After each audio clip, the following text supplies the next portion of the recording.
¿Cómo les va? Está conmigo Beatriz Gutiérrez Müller, me da mucho gusto.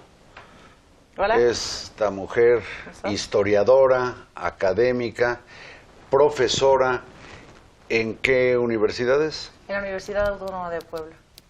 Actualmente. Qué bueno que le dices Universidad Autónoma de Puebla. Lo de Benemérita, ¿quién sabe? Benemérita, que parece que va uno... Todavía no sé por qué es Benemérita, ¿eh? Bueno, yo creo que todas las universidades públicas en todo caso son beneméritas, sí. O algo de bueno tienen, y desde luego la de Puebla. Pues sí, es histórica no. Por lo menos, ¿no? Sí, de las más antiguas. Y Beatriz Gutiérrez Müller presentó hace algunos pocos meses en el Palacio de Minería su novela en torno de Francisco I. Madero, que es Viejo Siglo Nuevo. Así es. Pero es autora de estudios historiográficos, no sé si está bien dicho. ¿Literarios? Literarios. Ella, además de haber estudiado la carrera de comunicación, pues es una cautiva del estudio de la historia, ¿no? Así es.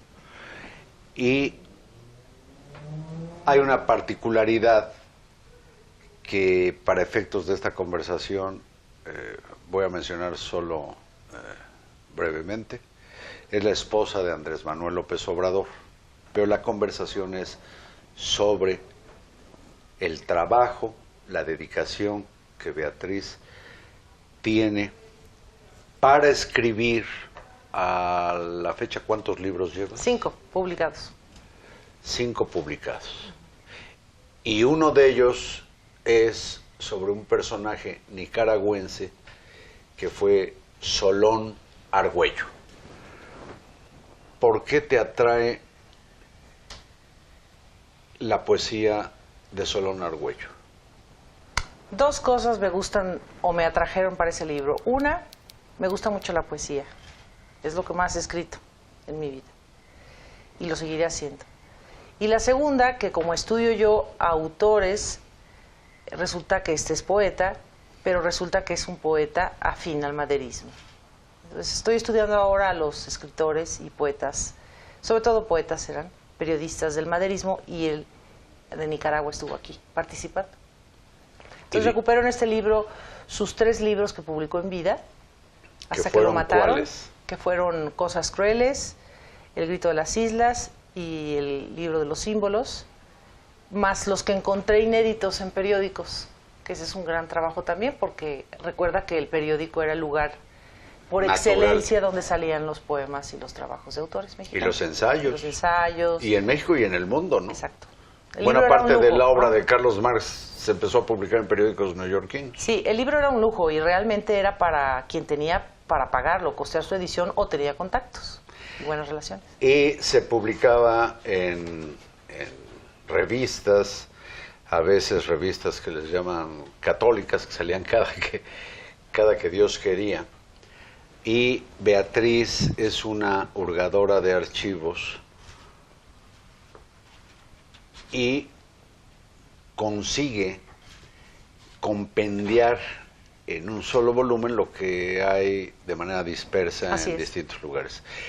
Para esta antología de los poemas de Solón Argüello, ¿en dónde estuviste buscando?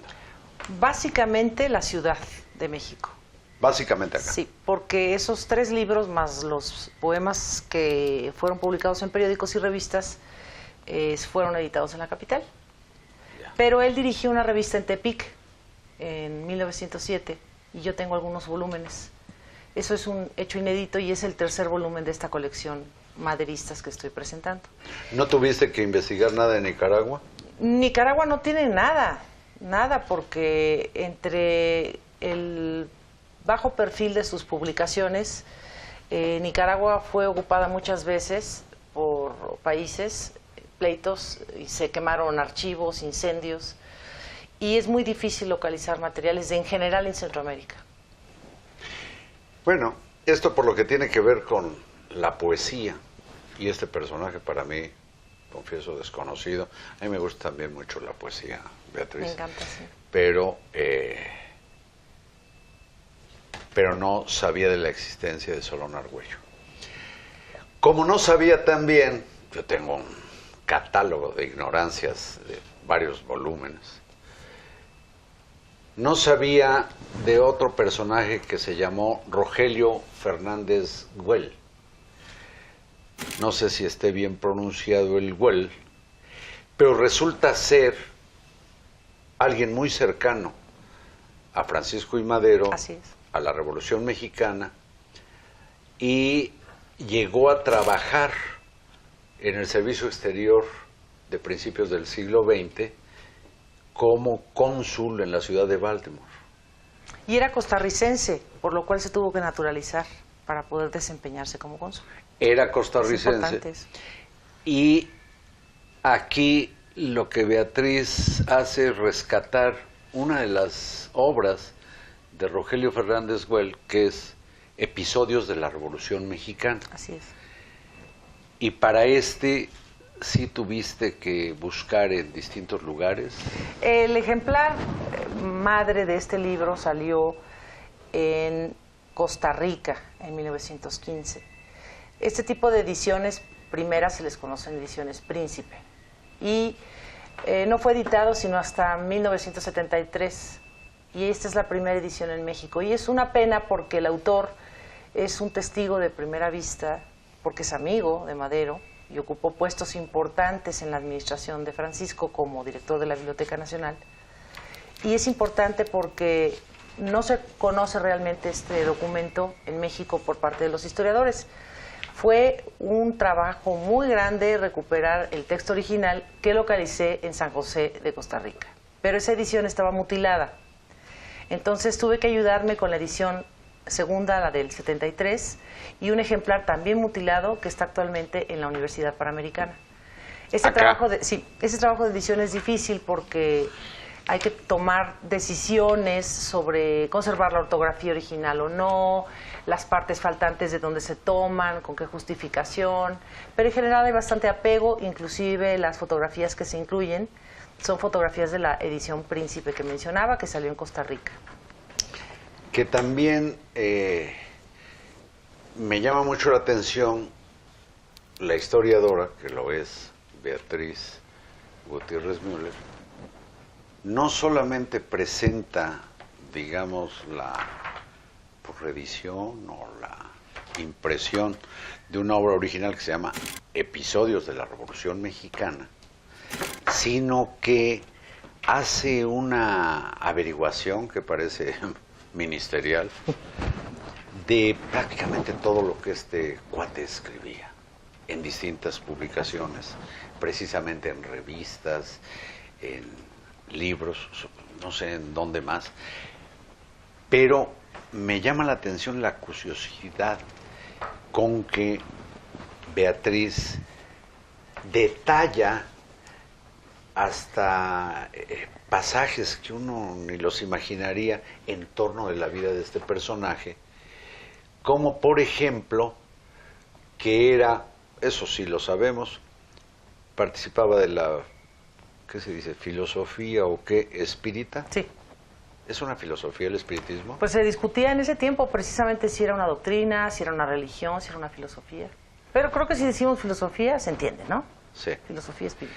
El asunto es que habla como muchos de los masones y libertadores pues fueron también de esta onda del espiritismo, lo cual no quiere decir que, por ejemplo, Madero estuviera recibiendo vibras para ver si tumbaba la dictadura de Porfirio Díaz con conexiones.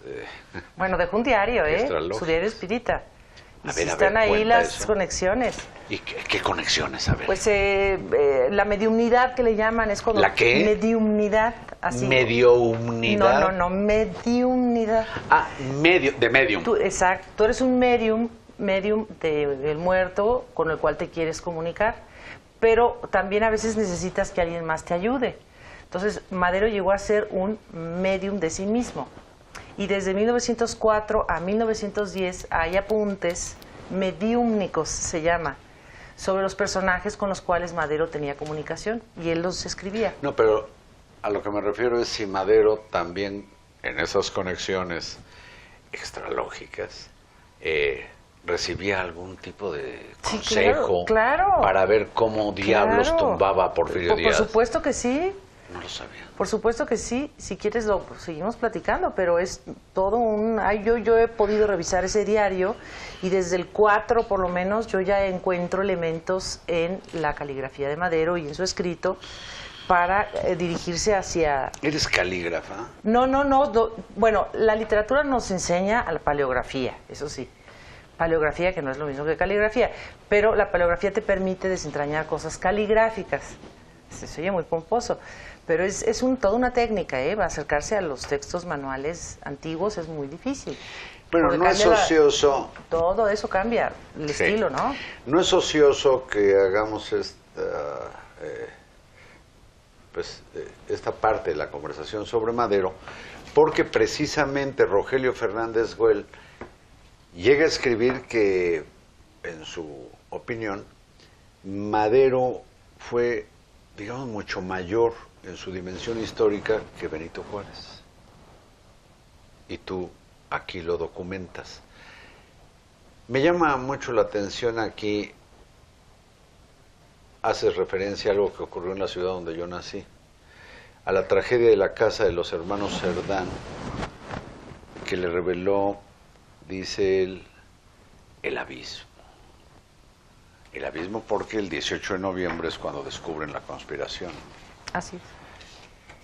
No veo que hables con emoción de Puebla y eso me entristece un poco. Pues Beatriz. ahí inició la revolución. ¿Cómo crees que no me va a interesar? Tengo una hermana que nació el 18 de noviembre, mi hermana Lolita, te saludo. Muy bien, Lola. conozco la casa de los hermanos Cerdán. Ahí he presentado ya 2 libros precisamente. En la casa de los hermanos Cerdán. Es muy conmovedor. Cualquiera que esté en Puebla tiene que ir ahí. Bueno, yo subrayé algunas cosas de este libro que será bueno que ustedes ojalá gusten, como desde luego Beatriz, y a mí mucho la historia y algunos detalles del comportamiento de los grandes personajes.